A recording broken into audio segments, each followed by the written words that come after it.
Olá, um dos grandes tabus para a teologia católica e para a comunidade católica enquanto tal é a questão da sexualidade. A teologia moral, ela não conseguiu avançar muito em relação a isso e tanto os fiéis leigos como os fiéis ordenados têm muita dificuldade em trabalhar essa temática.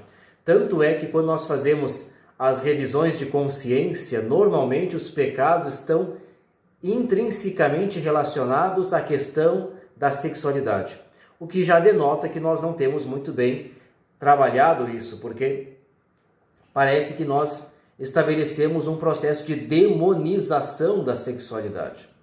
Ligado e atrelado a essa questão da sexualidade está o problema do gênero, a ideia da identidade de gênero, que normalmente nesses ambientes mais religiosos é chamada imediatamente de ideologia de gênero, quer dizer, até as partes não tão conservadoras da igreja não conseguem entender muito bem o que significa dizer identidade de gênero, e significa dizer que nós temos agora então que afrontar abertamente essa questão.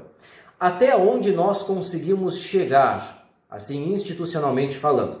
Bom, pensemos que cientificamente, pouco mais de 30 anos, a homossexualidade era considerada uma patologia. Em 90 foi retirada da lista de patologias e para a igreja a homossexualidade ela era considerada uma perversão da sexualidade e era uma perversão culpável, ou seja, a pessoa ela era culpada da sua condição homossexual, porque não se conseguia entender que a pessoa simplesmente era. Imaginava-se, pensava-se que a pessoa escolhia ser homossexual e que por isso ela estava contradizendo a sua natureza e necessariamente ela era culpada. A igreja evoluiu ao ponto de dizer que não se pode culpar uma pessoa por aquilo que ela é. A pessoa simplesmente é. Ela é assim, ela nasceu assim, ela se entende assim, ela se compreendeu assim ao longo da sua vida. E nós não temos explicações científicas e racionais que deem conta dessa questão do gênero, da sua identidade de gênero. Nós não temos. Até aqui a igreja chegou e diz, olha, essas pessoas são filhas amadas de Deus e da igreja. Agora, a igreja ainda tem um problema com a questão da natureza. Ela vai dizer, olha, você ser homossexual não é um problema, porque isso é parte do seu ser. Agora, se você tiver uma relação com outro do mesmo sexo, ou seja, se você mantiver uma relação homossexual, você acaba caindo num ato regular contra a sua natureza, que objetivamente pode ser um pecado. E aí então nós temos este beco sem saída para a teologia, que ainda está vendo como resolver isso. Um biblista chamado Alberto Maggi, que é um italiano, ele faz uma comparação, ele diz assim, olha, em relação à homossexualidade, a igreja olha para a pessoa e diz assim, você é uma árvore, só que você não pode frutificar. Se você frutificar, você está indo contra a sua natureza de árvore. Então, na verdade, o que ele quer dizer é que nós aceitamos a pessoa pela metade. Porque quando nós dizemos que a pessoa não pode ter uma relação homossexual, homoafetiva, nós estamos dizendo, em última análise, que aquele amor que a pessoa sente pelo seu companheiro, pela sua companheira, não é verdadeiramente amor.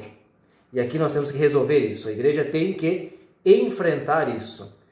A partir daquilo que o concílio chama de sinais dos tempos, nós temos que sempre e constantemente ler o evangelho na vida concreta das pessoas. Um outro sacerdote, o padre James Ellison, que é um padre inglês, ele usa uma expressão que eu até anotei, ele diz assim, a homossexualidade é uma variante minoritária, não patológica, de ocorrência regular. Ela sempre esteve aí. E nós, até então, não sabemos como lidar com isso. O que eu gostaria de dizer, deixar claro, especialmente nesse tempo, nesse mês que se trabalha a questão do combate total a LGBTQI-fobia, é o seguinte, todos e todas são filhos e filhas amados de Deus. todos os batizados são parte integrante e constitutiva da igreja e têm plena cidadania dentro da igreja. A esses grupos, ao grupo LGBTQI+, eu peço, ajudem a igreja a desenvolver a sua doutrina em relação à sexualidade. É da base que vem o auxílio para que a igreja possa repensar isso. Criticar a igreja, apontar o dedo para algumas coisas, não é pecado, não é subversão, não é infidelidade. Ao contrário, quando nós, como parte da igreja, criticamos algumas posturas, apontamos o dedo a algumas coisas, é porque nós a amamos.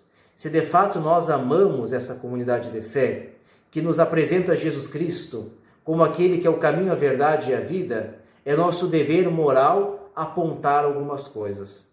Para dizer assim, o Senhor acolhe a todos. Como é que nós, enquanto comunidade, não queremos acolher? Ajudem a comunidade cristã a ser mais fiel ao Evangelho de Jesus.